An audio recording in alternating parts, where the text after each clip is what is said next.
સલામુઅલૈકુમ વિદ્યાર્થી ભાઈ બહેનો, આજે આપણે ધોરણ 10 વિજ્ઞાન ગઈકાલે જે પહેલા પ્રકરણ રાસાયણિક પ્રક્રિયાઓના અભ્યાસની શરૂઆત કરી હતી, જ્યાંથી આપણે અટક્યા હતા ત્યાંથી હવે આપણે આગળ વધીએ છીએ. છેલ્લે આપણે રાસાયણિક પ્રક્રિયાઓને રાસાયણિક સમીકરણથી કેવી રીતે દર્શાવાય એની વાત કરતા હતા. રાસાયણિક પ્રક્રિયાને બે રીતે દર્શાવી શકાય. એક એનું શાબ્દિક નિરૂપણ કરી શકીએ આપણે.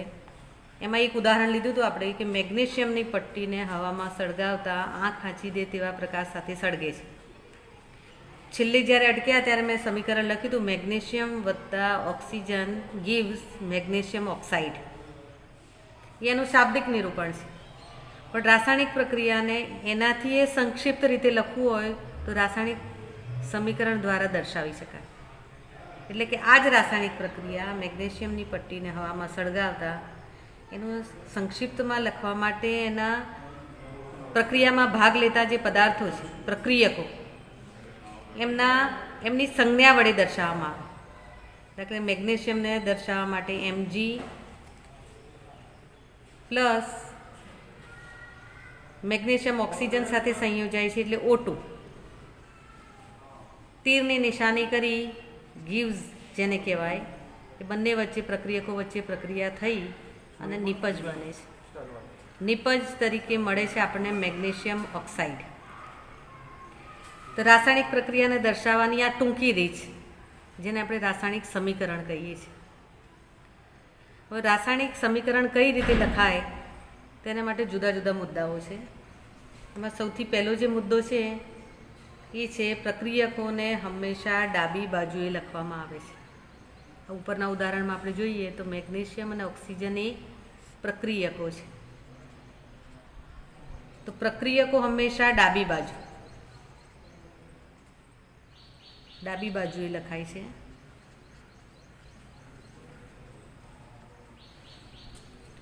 પ્રક્રિયાને ઉત્પન્ન થતા પદાર્થોને નિપજો કહે છે. નિપજોને હંમેશા જમણી બાજુ લખાય છે.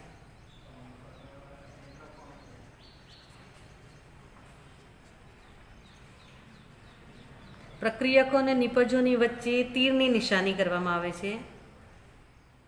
તીરની નિશાની એ નો અગ્રભાગ હંમેશા નિપજો તરફ રહે છે. પહેલો મુદ્દો આ થયો, પ્રક્રિયકો ડાબી બાજુએ, નિપજો જમણી બાજુએ. પ્રક્રિયકો અને નિપજોની વચ્ચે તીરની નિશાની, તીરનો અગ્રભાગ હંમેશા નિપજ તરફ લખવામાં આવે છે. બીજો મુદ્દો છે પ્રક્રિયકો અને નિપજો જે છે એમની ભૌતિક અવસ્થા લખવામાં આવે છે. સામાન્ય રાસાયણિક પ્રક્રિયામાં જ્યાં જરૂર હોય ત્યાં જ ભૌતિક અવસ્થા લખવામાં આવે છે. ભૌતિક અવસ્થા પદાર્થની 3 ભૌતિક અવસ્થાઓ છે: ઘન, પ્રવાહી અને વાયુ.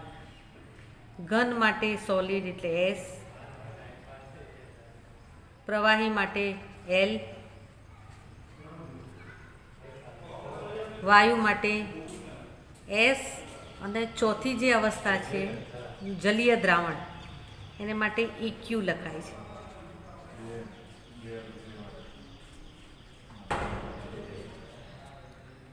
આ ચારેય જે સંજ્ઞાઓ છે એ પદાર્થની ભૌતિક સ્થિતિ દર્શાવે છે.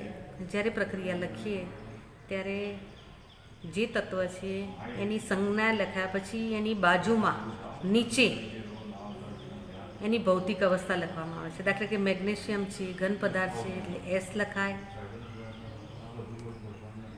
પ્લસ ઓક્સિજન છે વાયુ સ્વરૂપ છે એટલે G લખાય છે.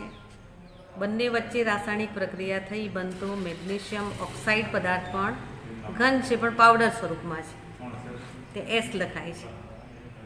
એ જ રીતે બીજું ઉદાહરણ જોઈએ તો ડાયહાઇડ્રોજનની ડાયઓક્સિજન સાથે પ્રક્રિયા કરતા પાણી બને છે. ડાયહાઇડ્રોજન છે વાયુ સ્વરૂપે છે એટલે G લખાય, ઓક્સિજન પણ વાયુ સ્વરૂપે છે એટલે G લખાય. જ્યારે પાણી છે લિક્વિડ છે એટલે L લખાય છે. ત્રીજી બાબત છે પ્રક્રિયકો અને નિપજોની વચ્ચે તીરની નિશાની પર પ્રક્રિયા દરમિયાન જરૂરી તાપમાન, દબાણ અને ઉદ્દીપક લખવામાં આવે છે. કોઈ પણ રાસાયણિક પ્રક્રિયા હોય એની એ પ્રક્રિયામાં જરૂરી તાપમાન, દબાણ અને ઉદ્દીપક એને તીરની નિશાની પર લખવામાં આવે. ચોથો મુદ્દો છે રાસાયણિક પ્રક્રિયા જે આપણે ઉપર દર્શાવી, મેગ્નેશિયમની ઓક્સિજન સાથે મેગ્નેશિયમ ઓક્સાઇડ બને, હાઇડ્રોજનની ઓક્સિજન સાથે પ્રક્રિયા કરતાં પાણી બને. આ રાસાયણિક પ્રક્રિયાઓમાં બંને તરફ પરમાણુની સંખ્યા સરખી નથી. આ જે રાસાયણિક સમીકરણો છે એને અસંતુલિત રાસાયણિક સમીકરણ કહેવામાં આવે છે. 9મા ધોરણમાં તમે શીખી ગયા છો દ્રવ્ય સંચયના નિયમ પ્રમાણે કે રાસાયણિક પ્રક્રિયા દરમિયાન નિપજોનું દળ અને પ્રક્રિયકોનું દળ બંને હંમેશા સરખા રહે છે. જેટલું દળ નિપજોનું લીધું હોય એમાંથી રાસાયણિક પ્રક્રિયાને અંતે જે નિપજો મળે એ નિપજોનું દળ હંમેશા સરખું રહે છે. એમાં કોઈ ફેરફાર થતો નથી. બીજી રીતે કહીએ તો પ્રક્રિયા દરમિયાન કોઈ પરમાણુ નાશ પામતો નથી કે કોઈ નવો પરમાણુ ઉત્પન્ન થતો નથી. તેથી રાસાયણિક સમીકરણમાં બંને તરફ પ્રક્રિયકો અને નિપજોમાં બંને તરફ પરમાણુઓની સંખ્યા સમાન રહેવી જોઈએ. અત્યારે મેં જે આ સમીકરણ જે લખ્યું છે એ સમીકરણમાં પરમાણુઓની સંખ્યા સમાન નથી. આ સમીકરણ છે અસંતુલિત સમીકરણ છે. હવે આ સમીકરણને સંતુલિત કરવા માટે પરમાણુઓની સંખ્યા સમાન બનાવવી પડે. પરમાણુઓની સંખ્યા સરખી કરવા માટે પહેલાં તો સમીકરણમાં કેટલા તત્વો આપેલા છે એ તત્વોના નામ લખવા પડે. આ સમીકરણમાં મેગ્નેશિયમ છે, ઓક્સિજન છે, મેગ્નેશિયમ અને ઓક્સિજન. તો પ્રક્રિયકોમાં મેગ્નેશિયમના પરમાણુ કેટલા છે? 1. ઓક્સિજનના કેટલા છે? 2. નિપજની અંદર મેગ્નેશિયમ અને ઓક્સિજન, તેમાં મેગ્નેશિયમનો એક પરમાણુ છે અને ઓક્સિજનનો એક પરમાણુ છે. મેગ્નેશિયમનો એક પરમાણુ છે એ તો સરખા છે, પણ અહીં પ્રક્રિયકોમાં ઓક્સિજનના 2 પરમાણુ છે, જ્યારે નિપજમાં ઓક્સિજનનો એક જ પરમાણુ છે. તો ઓક્સિજનના 2 પરમાણુ કરવા માટે આપણે આગળ 2 મૂકીએ. અહીં આપણે 2 નથી મૂકી શકતા ઓક્સિજનની નીચે, કેમ કે મેગ્નેશિયમ ઓક્સાઇડનું સૂત્ર છે MgO. એમની સંયોજકતા પ્રમાણે મેગ્નેશિયમની સંયોજકતા પ્રમાણે એનું સૂત્ર MgO બને. હવે આમ કરતાં મેગ્નેશિયમના 2 પરમાણુ થયા અને ઓક્સિજનના 2 પરમાણુ થયા. તો પ્રક્રિયકોમાં ઓક્સિજનના 2 પરમાણુ છે, પણ મેગ્નેશિયમનો માત્ર 1 છે, એટલે એને 2 વડે ગુણી 2 કરતાં મેગ્નેશિયમની આગળ 2 લખવા પડે.